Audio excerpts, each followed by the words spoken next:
Thank you to the chair and colleagues for affording me the opportunity to present this bill for testimony only today. So just to frame what this bill does, so the goal of this bill is to help us address our affordable housing crisis in a way that is acceptable to local communities and puts the state in the middle of providing part of the solution. So just as a reminder about the urgency of the housing crisis. So California is our fourth largest economy in the world, but we are home to 30% of the nation's unhoused population.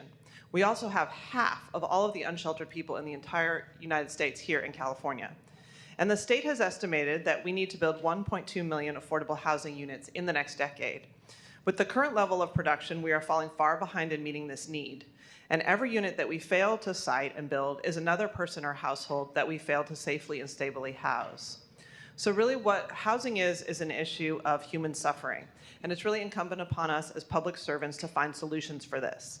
So this bill, SB 547, was seeking to expedite what is already a collaboration between the 22nd District Agricultural Association and the City of Del Mar to develop 61 units of affordable housing on the Del Mar Fairgrounds.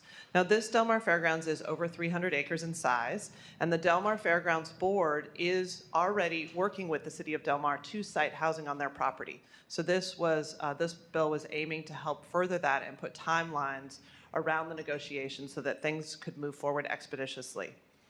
I've been working closely with the interested parties to ensure that SB 547 complements the ongoing efforts to move this project forward. And I'm grateful for the willingness of people in Del Mar, the representatives, as well as the Fair Board, to think outside the box and to problem solve about the need for affordable housing in this affluent coastal district. There is a scarcity of land in my district available for affordable housing, and the cost of property is very, very high. This creates two big obstacles to building affordable housing projects. So in May of this year, just 2 months ago, the median home price in Del Mar was $3 million, which is over 4 times higher than California's state median home price of $700,000. Del Mar needs to build only 113 affordable units, according to HCD, and they are building 52 of them on land that's outside of the fairgrounds property. But they're looking to reach a negotiation and build 61 units on up to 2 acres of fairgrounds property. So the fairgrounds is centrally located. Of course, this would have to go through the Coastal Commission. It makes it an ideal location to site the housing on. And in addition, the fairgrounds is actually a full third of the City of Del Mar's property. So a full third of the small City of Del Mar is the actual fairgrounds. So with SB 547, I was seeking to move forward in the first step in a longer process to get more affordable housing built in the City of Del Mar and in my district as a whole, to make sure that we get people housed. So with me today in support is Sean McReynolds. He's an advocate who's here on behalf of the City of Del Mar. And I would welcome you to say a few words, and thank you again for coming. Well, good afternoon, Mr. Chair and members of the committee. Sean McReynolds with Townsend Public Affairs on behalf of the City of Del Mar, here to speak in strong support of this bill. And we thank the Senator for introducing it. SB 547 would codify an agreement between the City of Del Mar and the 22nd District Agricultural Association, otherwise known as the Del Mar Fairgrounds, for a 61-unit, 100% affordable housing project. For several years, the City of Del Mar and the Fairgrounds have been collaborating on a critical project to boost the city's housing stock and to contribute to the regional need for affordable housing. According to a recent affordable housing financial feasibility assessment that was done, there are 2 sites on the fairgrounds totaling 61 units that would yield the most financially feasible plan for an affordable housing project here. And this project would also help the city meet its regional housing needs assessment obligations and comply with the guidance that it has received from the State Department of Housing and Community Development. And moreover, the proposed sites provides access to critically needed affordable housing units which are close to jobs, transportation, parks, schools, medical and local government services. And the site has also been identified by the San Diego Association of Governments as a designated regional mobility hub in their 2021 regional plan, as well as supported by Supervisor Tara Lawson Remmer in San Diego County. And additionally, the Del Mar Fairgrounds account for, as the Senator described, for roughly 1/3 of Del Mar's total land area. And of course, with the shortage of other developable land and growing homelessness in the North San Diego County coastal area, it's crucial that we meet and support this common sense project so that it can take place on this very meager 2-acre parcel that's located on the fairgrounds. I believe this bill strongly aligns with not only the governor's but also with HCD's and the legislature's position regarding affordable housing projects and issues facing the state, and I respectfully ask for your support. Thank you. Okay, at this time, we are going to establish quorum. Madam Secretary? Rivas, Here. Mathis, Here.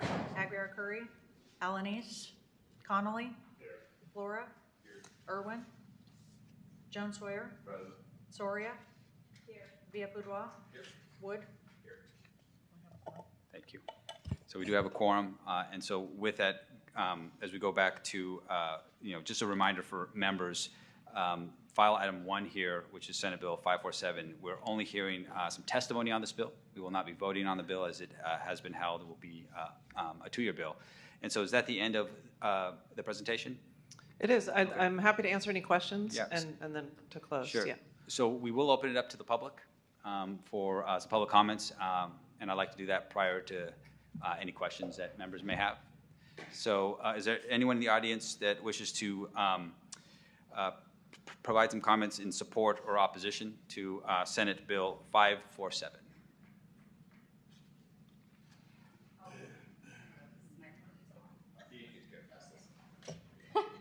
Thank you. Well, Taylor Roche on behalf of Western Fairs Association, I'll keep this brief today. We'd like to thank the Senator for her attention to affordable housing and the opportunities that DAAs can serve to host affordable housing sites, along with serving as their critical assets, which many of you know, and you'll hear about in a secondary bill today. Western Fairs and the 22nd DAA share the Senator's interests and look forward to success on the 22nd DAA here shortly. Thank you. Any other members of the public wish to provide comments in support or opposition? See none, I'll bring it back to this committee. Any questions for the Senator? Mr. Connolly? Thank you, Chair. Welcome, Senator. Appreciate the thought behind this bill and the spirit in which you're bringing it forward. As communicated with your office, we do have a couple questions and concerns. Look forward to continuing to work through those. And it primarily involves the fact that I have a somewhat analogous situation in my district. There's a fairgrounds in Petaluma, overseen by the Fair Board.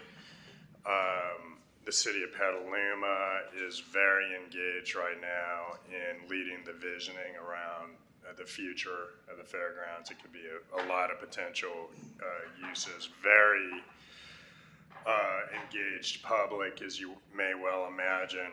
I guess my hesitation here is, in that case at least, there's a fully baked local process. There's give and takes.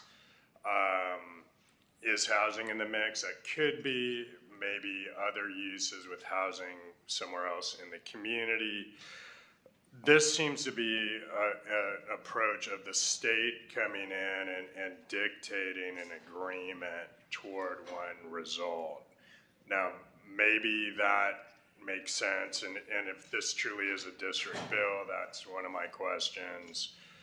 Or just, I'm hesitant to open the door to suggest that we're going to short circuit these in-depth, kind of somewhat controversial at times, processes around local land use, which frankly include the fair as a local, or Fair Board as a local actor as much as a state actor as well. So should the legislature be dictating these kinds of agreements? Does it make the District Agricultural Association kind of I don't know what the right word would even be, but like a subservient partner in this proposition? I know you've taken some amendments on the bill to address concerns. However, the issues don't seem to be fully resolved, so is it kind of an ongoing conversation? And as I mentioned, yeah, just very concerned about short-circuiting a local process that happens to be analogous in my district. Yes, thank you for posing that. I appreciate the opportunity to answer. So I also come from local government, having served as the mayor of my city for 6 years, and so I'm very aware of the need for and the importance of local control. And I think what I would say about this bill is that it's very narrowly tailored to reflect what's already happening between the two parties. And so it's not superseding or forcing upon the Fair Board something that they don't want to do. And the reason for it at all, because you're right, in a frictionless world, there could be two parties who just decide to do this. But I think the reason for the bill is to create a support that's clear from the top, as this is state-owned land, and I represent this district as the state senator, and we would like to see this happen. And also to put timelines around when things happen or don't happen. Because as we know, the analysis paralysis reality of talking endlessly and doing master planning in multiple waves that essentially has years and years passing without making progress on things, it is a reality. And so having a little bit of a push in a bill that's very modest because it's reflecting, it is not the actual lease terms. It's saying to them that they will get into lease terms by certain dates, but and the actual site on the 300 acre parcel is not even chosen yet. So that is yet another decision. We all know that housing is most controversial when you know where it's going to be. So on this very large property, the fact that that's not worked out yet is still a critical first step, but it's to move that along. And I think I understand the concern about creating a new precedent or opening the door to a different process. And I guess what I would say to that is that because this is so narrowly tailored and does reflect the interests of the locals who are negotiating, that is not going to happen. And that every member's board that they represent is highly unique in its placement, in the different uses around it. And so this one is so centrally located, and it's in the coastal zone, it's in an affluent area, that making it clear that the state has this full support for housing, which is such a top crisis in this state, is something that's just really important to do.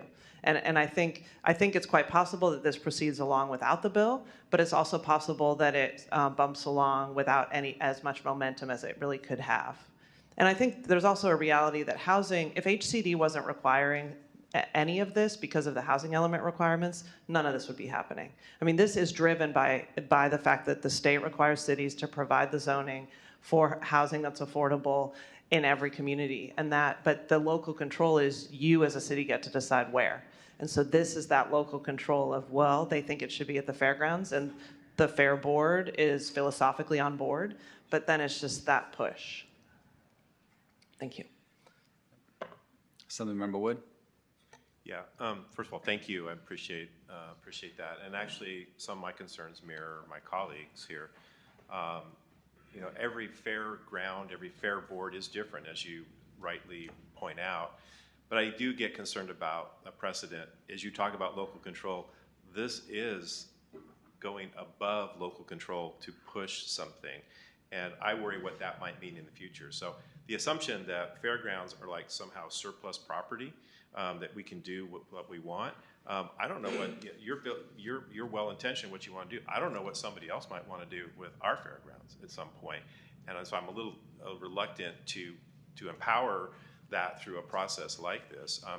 In our fairgrounds, and I've got 5 counties, I've got 7 fairgrounds that I'm aware of. And we use them as evacuation sites. They were vaccine clinics. They were staging areas for CAL FIRE during our fires. The list goes on and on. I'm not sure someone would really want to live there under those circumstances, and knowing that 5,000 CAL FIRE firefighters might come roaming in, because when there's a fire, and that's maybe it's 3,000, I don't know, but a lot. It's a city essentially, and so we also have livestock, we have a lot of things there.